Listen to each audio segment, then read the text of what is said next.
ضرورت نہیں ناخداؤں کی مجھ کو، ضرورت نہیں ناخداؤں کی مجھ کو، سکینہ سپردے خدا کر رہا ہوں۔ خدایا مجھے کامیابی عطا کر، تیرے نام سے ابتدا کر رہا ہوں۔ نحمدہ و نصلی علی رسولہ الکریم، اما بعد فاعوذ باللہ من الشیطان الرجیم، بسم اللہ الرحمن الرحیم۔ جناب صدر، معزز سادہ کرام اور میرے ہم مکتب ساتھیوں، آپ سب کو میری طرف سے السلام علیکم۔ آج مجھے نقیب محفل کی جانب سے تقریر کرنے کا جو موقع ملا ہے، اس کا عنوان ہے حصول پاکستان اور اس کے مقاصد۔ جناب صدر، پاکستان کے حالات کو دل میں بسا کر لایا ہوں، پاکستان کے حالات کو دل میں بسا کر لایا ہوں، ایک نظر میں صحرا کو چھپا کر لایا ہوں، جلا مجھ کو کہ مہک اٹھوں اے چراغے حرم، میں اپنے جسم کو سندل بنا کر لایا ہوں۔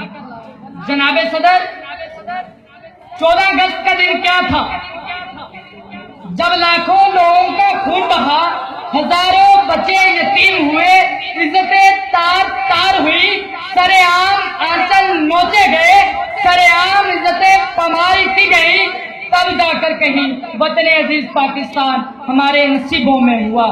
جناب صدر، یہ کیا تھا، کیوں تھا، کس لیے تھا؟ مجھ کو تو معلوم ہے کہ یہ 2 حرف لا الہ الا اللہ تھا۔ یہ ساری کاوشیں پاکستان کی خاطر تھی، یہ ساری کاوشیں دین اسلام کی خاطر تھی، ہزاروں کل فتح پاکستان کی خاطر تھی، لیکن صدر ذی وقار ایسا نہ ہو سکا۔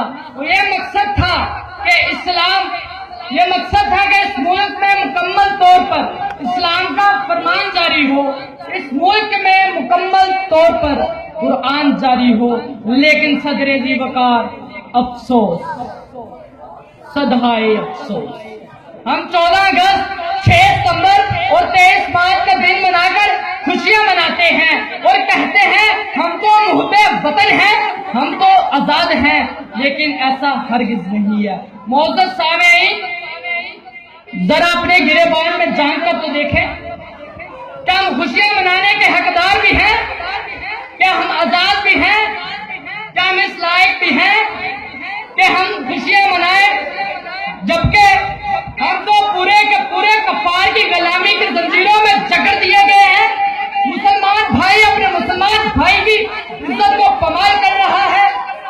صدر ذی وقار مقید کر دیا سانپوں کو یہ کہہ کر سپیروں نے، مقید کر دیا سانپوں کو یہ کہہ کر سپیروں نے کہ انسان ہی کافی ہیں انسان کو ڈسنے کے لیے۔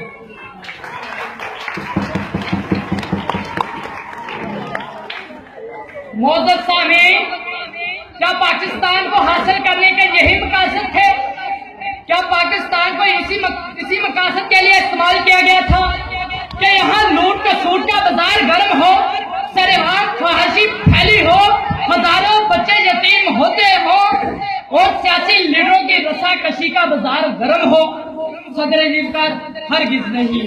ہمارے قائدین پاکستان نے اس پاکستان کو ہرگز اس مقصد کے لیے حاصل نہیں کیا تھا، بلکہ ان کا تو یہ مقصد تھا کہ پاکستان کو امن کا گہوارہ بنایا جائے، مسلمان اپنے وطن میں آزادی سے سانس لے سکیں۔ ان کا یہ مقصد تھا کہ لوگوں کے دلوں میں سوئی ہوئی ایمانی قوت کو بیدار کیا جائے۔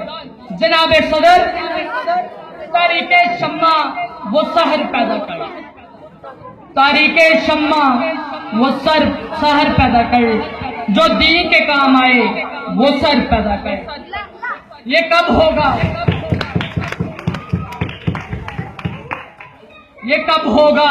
جب ہم اسلامی ممالک کے اندر اسلامی پرچم لہرائیں گے، مقبوضہ علاقے آزاد ہوں گے، نیزہ چلے گا، کفر مٹے گا، کفر اور بے حیائی کی لاش گرے گی، تب جا کر کہیں وطن عزیز بنانے کا مقصد پورا ہوگا۔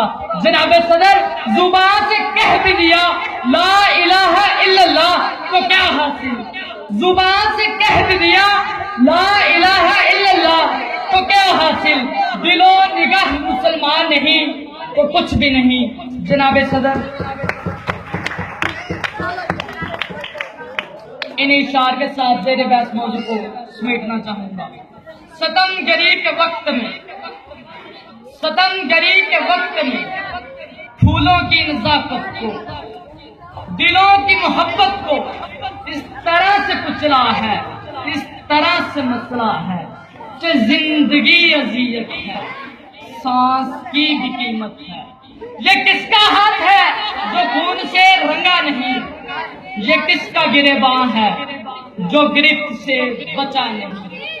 صدائے موت آتی ہے شہر بھر کی گلیوں سے، صدائے موت آتی ہے شہر بھر کی گلیوں سے، خون کی بو آتی ہے پھولوں اور کلیوں سے، پھولوں اور کلیوں سے۔ بس